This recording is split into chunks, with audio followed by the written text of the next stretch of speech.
Let's mic news wrap. Let's mic news wrap में अब सुनते हैं दिन भर की अहम खबरें सिर्फ 10 मिनट में। सबसे पहले सुर्खियां। राम मंदिर चढ़ावा विवाद में कांग्रेस नेताओं पर पुलिस की कार्रवाई, प्रदेश अध्यक्ष और कई सांसद हाउस अरेस्ट। एसआईआर विवाद पर विपक्ष के गंभीर सवाल, 23 दलों ने सीजेआई को भेजा संयुक्त पत्र।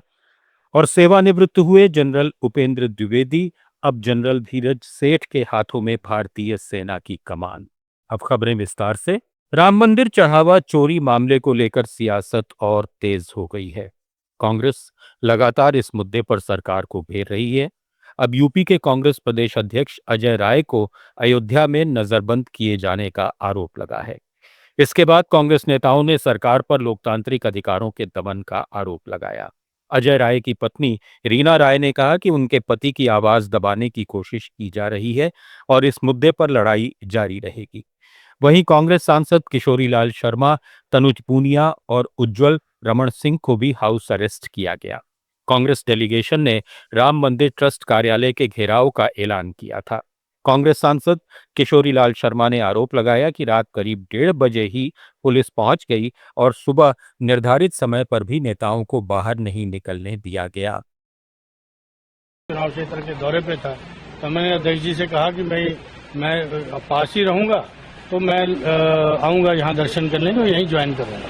तो मैं रात में आके यहाँ पे ठहर गया तो पता चला कि रात 1:30 बजे ही यहाँ पुलिस आ गई नीचे कि भाई मले। तो अब मैं सुबह 11 बजे का समय था कि हम दर्शन करने जाएंगे, तो लेकिन इन्होंने हमको निकलने नहीं दे रहे यहाँ से। दूसरी तरफ एआईएमआईएम प्रमुख असदुद्दीन ओवैसी ने बीजेपी, आरएसएस और मंदिर ट्रस्ट पर निशाना साधते हुए कहा कि अगर मंदिर ट्रस्ट में कोई मुस्लिम सदस्य होता तो घोटाले के बाद उसे निशाना बनाया जाता। यूपी के बिजनौर में जनसभा में उन्होंने ट्रस्ट के पूर्व पदाधिकारी चंपत राय पर भी सवाल उठाए और मामले की निष्पक्ष जांच की मांग की।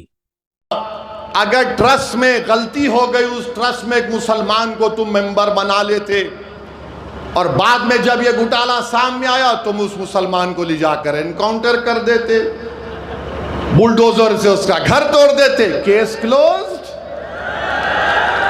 चंपक तो मजे में है, चंपक अभी पूरे चंपक मजे में है।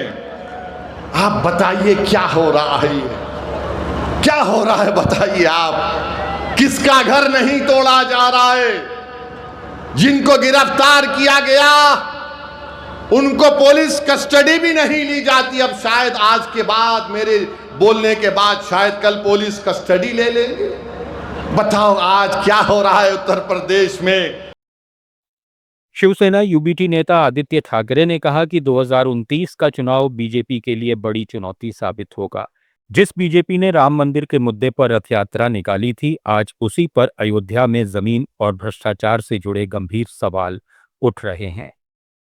2029 का चुनाव भाजपा के लिए सबसे बड़ी चुनौती है।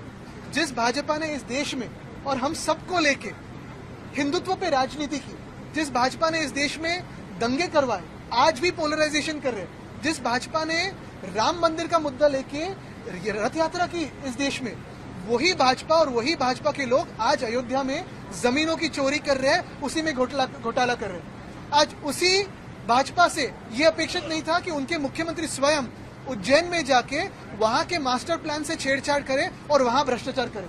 आज ये जो सारे विधायक या सांसद भाजपा के साथ बैठ रहे हैं या भाजपा के पास जाएंगे, मैं उन्हें चैलेंज देता हूं कि आने वाले संसद के सत्र में पूछे उनसे कि उज्जैन में कैसे भ्रष्टाचार हुआ। मैं उन्हें चैलेंज देता हूं कि पूछिए अयोध्या में क्या भ्रष्टाचार हुआ।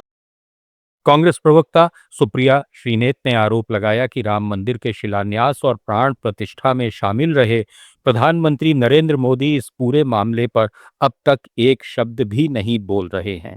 कांग्रेस ने मामले की निष्पक्ष जांच और दोषियों के खिलाफ सख्त कार्रवाई की मांग की है।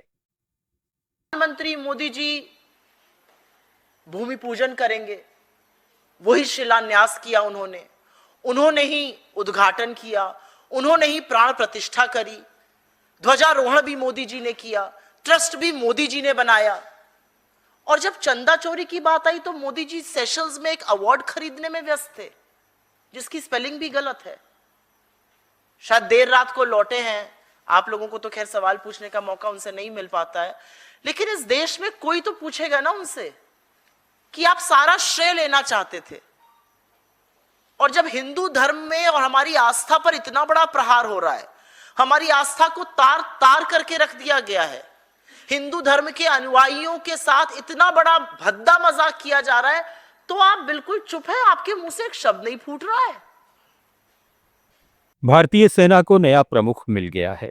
जनरल धीरज सेठ ने देश के 31वें सेनाध्यक्ष के रूप में कार्यभार संभाल लिया है।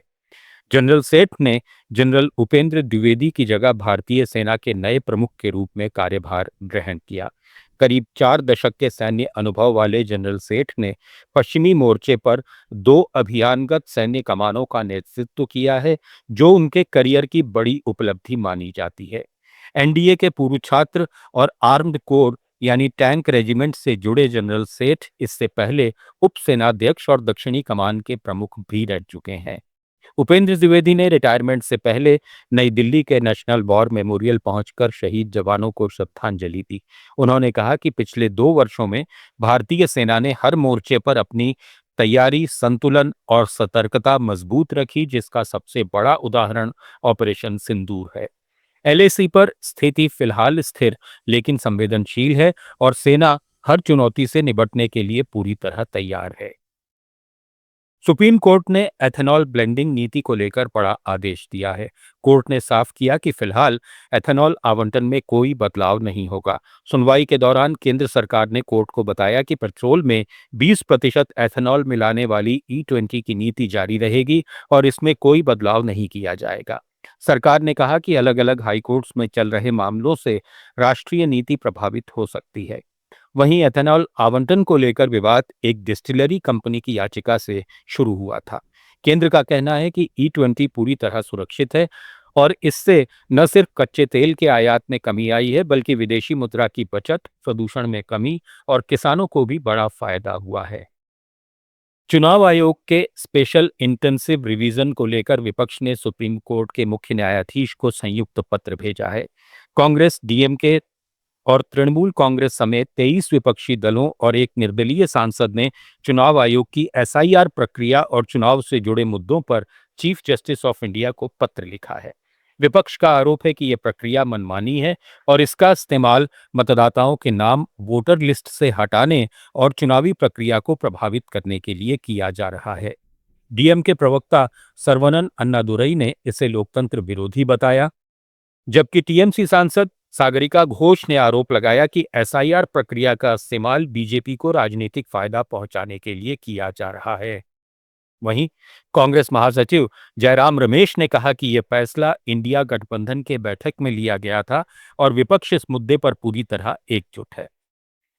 डीएमके के प्रवक्ता सर्वनन ने कहा कि चुनावी प्रक्रिया में पारदर्शिता और मतदाताओं के अधिकारों की रक्षा सुनिश्चित की जानी चाहिए।